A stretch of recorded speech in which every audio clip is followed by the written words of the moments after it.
Saudara-saudariku yang terkasih, salam damai sejahtera, berkah dalam. Kita berjumpa lagi dalam belajar Alkitab sambil merenung. Tema kita kali ini, inilah anak yang kukasihi, dengarkanlah dia. Dari Injil Markus bab 9 ayat 2 sampai 10. Kalau kita melihat gambar ini di latar belakang ini adalah peristiwa di atas gunung di mana Yesus menyatakan dirinya dalam kemuliaan ya, bersama ini Musa membawa loh batu dan Nabi Elia. Nah, seperti apa saudara-saudari? Jangan kemana-mana, ikuti video berikut ini. Jangan lupa subscribe, bagikan kepada teman-teman dari Tuhanlah Pertolonganku channel. Saudara-saudari yang terkasih, Yesus membawa Petrus, Yakobus, dan Yohanes naik ke sebuah gunung yang tinggi. Tidak disebutkan gunung apa ya, tetapi kebiasaan Yesus untuk naik ke gunung yang tinggi ya bisa ditafsirkan ini adalah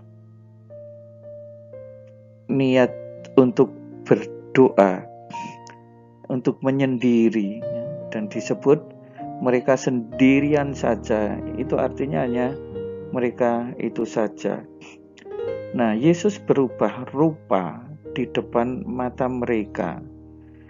Ya, berubah rupa seperti apa? Nanti kita melihat mungkin gambaran yang ada di sini bisa membantu kita ya, gambar ini yang dimaksud dengan peristiwa berubah rupa. Pakaiannya sangat putih berkilat-kilat. Nah, kita lihat ya, suasana ini sebegitu putih berkilat-kilat seperti ini ya, tetapi tidak menyilaukan mereka. Tampaklah kepada mereka Elia bersama dengan Musa, keduanya sedang berbicara dengan Yesus. Ya, ini adalah nabi-nabi penghuni surga. Nah, kalau penghuni surga kok ini sekarang berbicara dengan Yesus, itu berarti suasana ini adalah suasana surgawi. Ya, ini meskipun tempatnya itu di atas gunung ya, tetapi ini suasana surgawi. Ya. Boleh dikatakan ya, suasana ini juga kemudian dirasakan oleh orang-orang ini, Petrus, Yakobus, dan Yohanes. Ya, perlu diketahui Petrus, Yakobus, Yohanes ini adalah murid-murid yang dekat dengan Yesus. Ya, mereka seringkali ditampilkan dalam beberapa peristiwa. Nah, apa reaksi Petrus? Rabi, betapa bahagianya kami berada di tempat ini. Baiklah, kami dirikan 3 kemah, 1 untuk engkau, 1 untuk Musa, dan 1 untuk Elia. Nih, kita lihat di sini ya, betapa bahagianya. Itu artinya ya, para murid ini yang diwakili oleh Petrus mengalami persekutuan dengan Kristus, mengalami persekutuan dengan para kudus. Mereka mengalami kebahagiaan yang luar biasa ya, betapa bahagianya. Nah, maka boleh dikatakan ya bahwa kebahagiaan ini karena mereka mengalami suasana surgawi. Nah, ini loh, kalau kita ingin tahu surganya orang Katolik itu kira-kira seperti apa? Ya seperti yang dialami Petrus. Betapa bahagianya berada di tempat ini. Tapi seperti apa?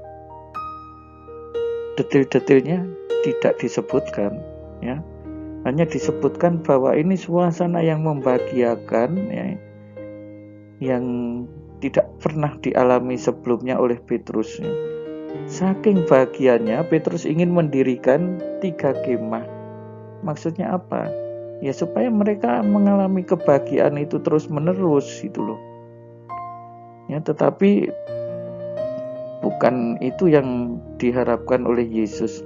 Ini ya sama saja menjadi lupa bahwa ternyata orang lain itu sebenarnya masih membutuhkan Yesus. Ya, ia berkata demikian sebab tidak tahu apa yang harus dikatakannya karena mereka sangat ketakutan. Ya, suasana di sini ini menakutkan dalam pengertian bukan orang ketakutan seperti saat Petrus mau tenggelam atau perahu-perahu murid diguncang badai gelombang ya, tetapi ini ada suasana ketakutan yang disertai rasa kagum dan juga hormat ya, sehingga mereka itu takut. Maka datanglah awan menaungi mereka dan terdengar suara, inilah anak yang kukasihi, dengarkanlah dia. Ya, awan yang menaungi seringkali juga ditafsirkan ya dalam Perjanjian Lama karena peristiwa itu beberapa kali terjadi, tanda kehadiran Allah. Dan di sini terdengar suara, inilah anak yang kukasihi, dengarkanlah dia. Ya, Allah sendiri menyatakan Yesus ini sebagai anak yang dikasihinya. Ya, selain itu juga kita mesti mendengarkan dia, mendengarkan apa yang disabdakan oleh Yesus ini. Ya, ini sebuah pernyataan yang luar biasa. Ya, terdengar dari dalam awan. Ini kita yakini suara dari surga. Sekonyong-konyong ya, saat mereka memandang sekeliling tidak melihat seorang pun lagi. Itu artinya apa ya? Bahwa mereka hanya boleh mencicipi sebentar ya. Mereka Petrus, Yakobus, Yohanes itu mencicipi suasana surgawi barang sebentar. Ini loh suasana surgawi itu seperti ini ya, yang tadi disebut betapa bahagianya. Ya, tetapi bukan saatnya mereka untuk menikmati itu untuk seterusnya saat ini, ada waktunya nanti. Ya. Mereka hanya boleh menikmati sebentar saja. Pada waktu mereka turun dari gunung, nah ini adalah sekarang ini saat turun gunung ya. Tidak hanya kalau sudah bahagia lalu lupa diri, jangan sampai seperti itu. Yesus berpesan ya, jangan menceritakan kepada seorang pun ya, sebelum anak manusia bangkit dari antara orang mati. Ya, karena nanti kalau ini diceritakan kiranya malah menjadi kontraproduktif ya, tetapi bahwa anak manusia itu akan bangkit dari antara orang mati ya. Yesus sang anak Allah akan menjadi semakin nyata di dalam peristiwa kebangkitan itu. Mereka memegang pesan itu sambil mempersoalkan di antara mereka apa yang dimaksud dengan bangkit dari antara orang mati. Nah, saudara-saudari, ini sebenarnya juga sedikit agak aneh ya. Coba lihatlah betapa orang-orang yang sebenarnya begitu dekat dengan Yesus ternyata tidak menangkap maksud bangkit dari antara orang mati. Kenapa demikian? Ya, pada waktu itu belum pernah ada di dalam sejarah bangkit dari antara orang mati ya. Dalam peristiwa misalnya Lazarus dan juga anak wanita yang sudah mati itu kan dibangkitkan oleh Yesus ya. Tetapi orang mati sendiri lalu kemudian dibangkitkan langsung oleh Allah atau bangkit sebagai anak Allah itu belum pernah ada. Nah, ini nanti akan dialami oleh ketiga murid ini dalam peristiwa nyata, dan disitulah mereka harus menyatakan ya, bahwa Yesus yang kita imani adalah Yesus yang ini mati, tetapi kemudian bangkit.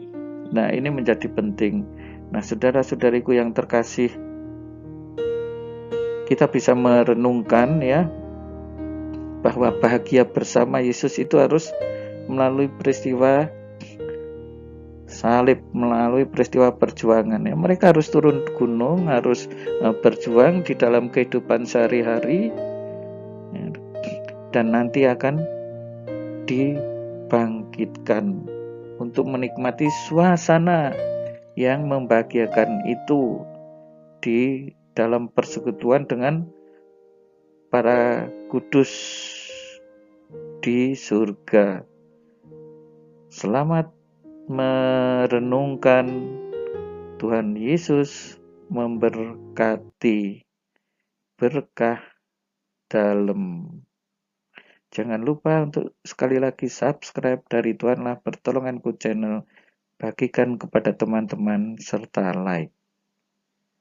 Terima kasih. Saudara-saudari sekalian, pekerjaan saudara, aktivitas saudara, keluarga saudara dilindungi dan diberkati oleh Allah yang Maha Kuasa, Bapa dan Putera dan Roh Kudus. Amin.